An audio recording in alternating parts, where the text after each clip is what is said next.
প্রিয় দেশবাসী, এ দেশ আমাদের সকল ধর্মের সকল বর্ণের মানুষের। আমরা যুগ যুগ ধরে এই দেশে শান্তিপূর্ণভাবে পাশাপাশি বসবাস করে আসছি। আমরা দুইবার এর পূর্বে আমরা স্বাধীন হয়েছিলাম, 47-এ, 71-এ। যারা এই স্বাধীনতার লগ্নে জাতিকে ওয়াদা করেছিলেন যে সমস্ত অধিকার ফিরিয়ে দেওয়ার, তারা কেউ অধিকার ফিরিয়ে দেননি, তারা কথা রাখেননি। তারা দফায় দফায় জাতির সাথে বেঈমানি করেছে। জাতির প্রত্যাশা পূরণ হয়নি। বিশেষ করে স্বাধীনতার পর এখন পর্যন্ত, এই সালের 5ই আগস্ট পর্যন্ত যারা এদেশের মুক্তিযুদ্ধ এবং স্বাধীনতাকে নিজেদের মৌরসি তালুক মনে করতেন, তারা চেতনার কথা বলতেন।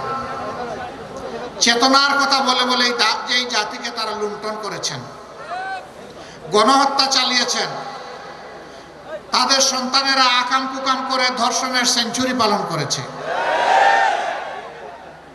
দেশের সম্পদ লুণ্ঠন করে তারা বিদেশে পাচার করেছেন। শুধু তাদের এই গত 15.5 বছরের আমলে যার হিসাব বের হয়ে এসেছে 26 লক্ষ কোটি টাকা, যা বাংলাদেশের বার্ষিক বাজেটের প্রায় 5 গুণ। দেশের সম্পদ শুধু বিদেশে যা পাচার করেছেন, আর দেশে যেখানেই তাদের হাড়িতে হাত ঢুকছে সেখানেই টাকার খনি। এই টাকা এরা পেল কোথায়? আমার একজন সম্মানিত সহকর্মী বলে গেছেন,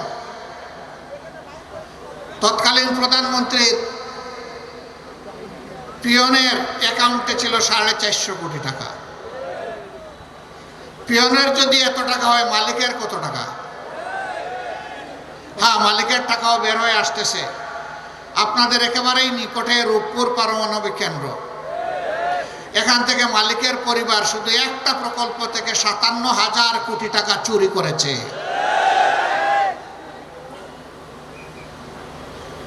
এইভাবে যেখানেই মেগা উন্নয়নের কথা বলা হয়েছে সেখানেই মেগা ডাকাতি করা হয়েছে। একটা পদ্মা ব্রিজ তৈরি করতে যে পরিমাণ টাকা খরচ হয়েছে, তাই দিয়ে কমপক্ষে 4টা পদ্মা ব্রিজ তৈরি করা যেত। তাহলে বাকি 3টা গেল কোথায়? হিসাব একেবারেই পরিষ্কার। বিদেশের টাকা দিয়ে যারা, দেশের টাকা দিয়ে যারা বিদেশে বেগমপাড়া গঠন করেছেন, তারাই এই টাকা চুরি করেছে। কিন্তু চুরের মার বড় গলা। কুষ্টিয়া অবশ্য এটা বলে না। কুষ্টিয়া কি বলে যে চুরের মার বড় গলা?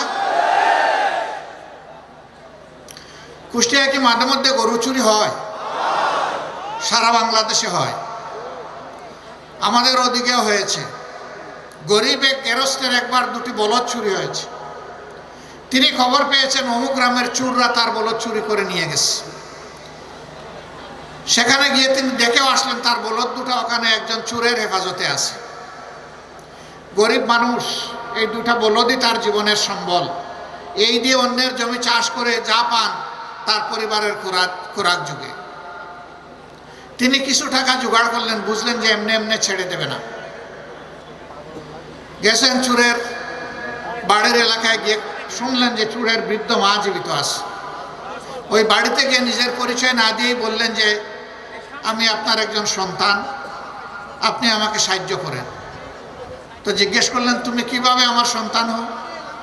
বলে আমি আপনার সন্তানের মতোই একজন। আপনার সন্তানেরা আমার 2টি বলদ নিয়ে এসেছে, আমি কষ্ট করে কিছু টাকা পয়সা হাতে নিয়ে এসেছি। আমি জানি না ওনারা কত চাহিদা জানাবেন, ওই চাহিদা অনুযায়ী আমার দেওয়ার কোনো সুযোগ নাই, আমার সম্বল নাই। আমি তার দেনা করে কিছু টাকা এনেছি, আপনি যদি মা হিসাবে আমাকে একটু সাহায্য করতেন। ওই মহিলা বলতেছে, বাবা এখন তো পায়ে ধরে মা বলতেছ, আমার সন্তানটা যদি গরুর রশি সহ ওখানে দড়া খাইতো 2-4টা কি কম দিতা? তখন তো পিঠের উপরে সবগুলো একসাথে বসাইয়া দিতা। এমনকি অনেক জায়গায় তো গণপিটুনিতে জীবনও যায়। তখন যেমন তুমি কোনো কমতি করতা না, এখন পুরা হিসাব করে দিয়ে যাও এটা যারা চায়। এরাই বলে চুরের মার বড় গলা। এরা বিভিন্ন প্রকল্প থেকে কন্ট্রাক্টর নিয়োগ করেছে নিজের দলের লোকদেরকে, দিয়ে বলেছে বেটা তুমি যদি আমার দলের না হতো এটা পেতা না, যেহেতু তুমি পেয়েছো এতটুকু আমার আর এতটুকু তোমার, এরপরে যা বড় কাজ করো। প্রত্যেকটা প্রকল্পে এই কাজ করেছে। আমি আর মামু মিলে কারবার চালাইছি, এর বাইরে যায়নি। এইভাবে তারা দেশটাকে ফুকলা করেছে।